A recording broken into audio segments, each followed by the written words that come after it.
ខ្ញុំមិនដែលទាំងយល់ពីវិត្យាមន្តនៃម្សៅសនេះទេនឹងការដែលធ្វើឲ្យមនុស្សឈួតបាននោះឡើយប៉ុន្តែថ្ងៃនេះទីបំផុតខ្ញុំបានជួបពីអារម្មណ៍ពីការដែលខ្លួនប្រាណត្រូវបានពង្រីកជាងពីវិញ្ញាណខ្ញុំហើយខ្ញុំមើលវិញ្ញាណខ្ញុំលូតចុះលូតឡើងខ្ពស់ទៅខ្ញុំព្យាយាមទាញវាត្រឡប់មកវិញដែរ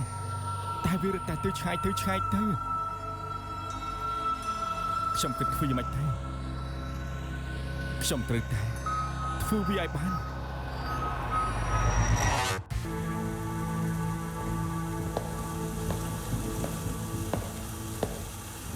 មន់ហដល់ពេលបិទភ្លើងហើយអានមកតពណ៌នេះចប់ចូលទៅដេកវិញទៅ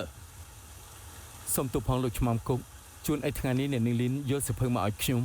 ដំបូងគិតថាអានតែពីទំព័រចូលគេងហើយតែពេលខ្ញុំចាប់ផ្ដើមអានក៏បញ្ឈប់មិនបានសោះឯងឲ្យតែនាងអ្នកកសែតយកសៀវភៅអីមកឲ្យឯងដែរទៅវាជាគម្ពីរអ៊ីជីង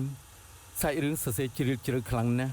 ថែមទាំងមានន័យខ្លាំងទៀតផងក្នុងនេះមានប្រយោគមួយការផ្លាស់ប្ដូរជាហេតុគឺ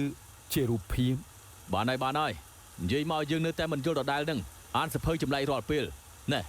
អានពីទំព័រនេះចប់ចូលទៅដេកវិញទៅបាទសូមទោសលបងអាជីវកម្មលក់ថ្នាំរបស់លោកក្តាប់ហុងកុង70% មានដែលគិតថាលោកធ្វើឲ្យមនុស្សស្លាប់អស់ប្រមាណអ្នកទេខ្ញុំមិនបានយកកំភ្លើងភ្ជុំក្បាលឲ្យគេជក់ទេពួកគេចង់ជក់តាក់ទងអីនឹងខ្ញុំដែរមានអ្នកទិញតែងតែមានអ្នកលក់ខ្ញុំមិនលក់ឲ្យពួកគេអ្នកផ្សេងគង់តែលក់ឲ្យពួកគេដដែលនឹងជួញដូរគ្រឿងញៀនមានបញ្ហាត្រង់ណាទៅវាដូចជាលក់នំវ៉លហ្វលការីប្រហិតត្រីមានរឿងតែមួយដែលមិនដូចគឺយើងលក់នំវ៉លហ្វលប៉ូលីសគេមិនចាប់តែការលក់វ៉លហ្វលមានបានធ្វើឲ្យមនុស្សញៀនឯណាយោងតាមស្ថានទូតអូស្ត្រាលីម្នាក់ឈ្មោះថាមីសេសគេប្រាប់ថាកិលេសរបស់មនុស្សគ្មានថ្ងៃបញ្ចប់ឡើយ